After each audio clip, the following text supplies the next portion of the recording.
Hi, I'm Kevin Eikenberry, and I'm here to help you reach your potential as a leader and a human being. Welcome to Remarkable TV and the Remarkable Leadership Podcast. If you're watching on YouTube, make sure you hit that subscribe button so you don't miss any future episodes. Today we're talking about conflict. Did you realize that conflict isn't bad until it is? Are you ready? Let's get started. When you heard me say the word conflict, or read it on this video, you had some thoughts. You had some feelings about that word conflict.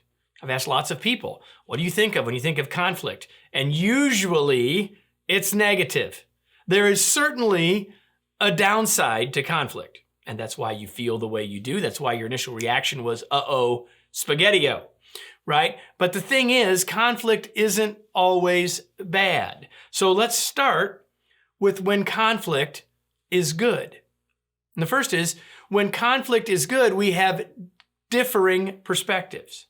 Like if we all come to a meeting or a situation or a problem with exactly the same perspective and there's no conflict, that's sometimes called groupthink, or we have a limited number of options to even consider. So conflict is good when there are differing perspectives. Conflict is good when there are differing ideas, not just the way we look at the world, but the ideas that come up as a result of that.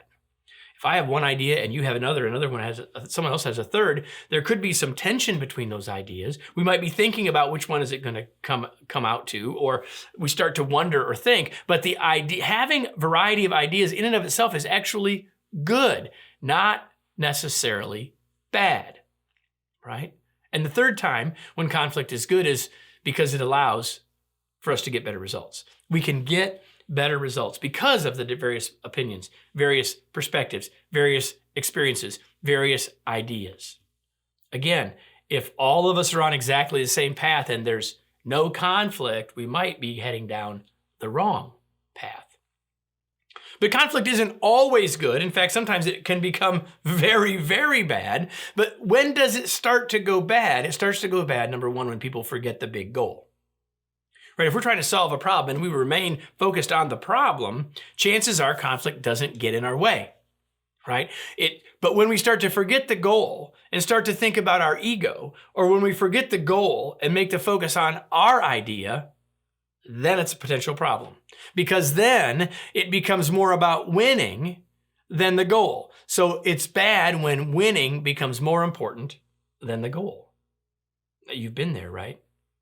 Like you start to advocate for your position. Then you advocate for it a little bit more. And then suddenly you're like, I'm going to win and I'm going to do what it takes for my idea to win. And because my idea is the best.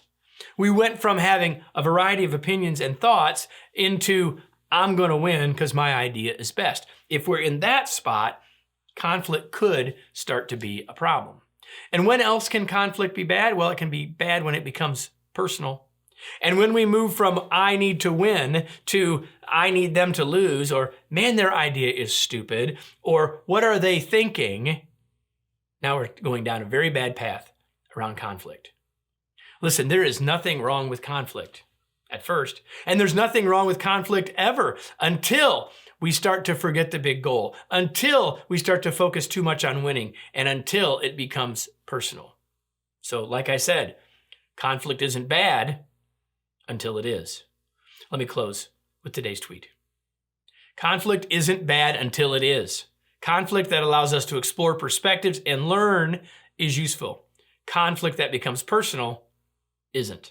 If you're listening to this on the podcast, we're so glad that you are. But if you're not, if you're watching this on my blog or on YouTube, you may not know that there's something called the Remarkable Leadership Podcast. And each week, there's another episode like this. But each week, there's also an interview that I've done with a leadership expert or expert leader, helping you to become a better leader and human being. Both, all of that available on the Remarkable Leadership Podcast. Hope you'll join us there, and I hope you'll be back here next week for another episode of Remarkable TV.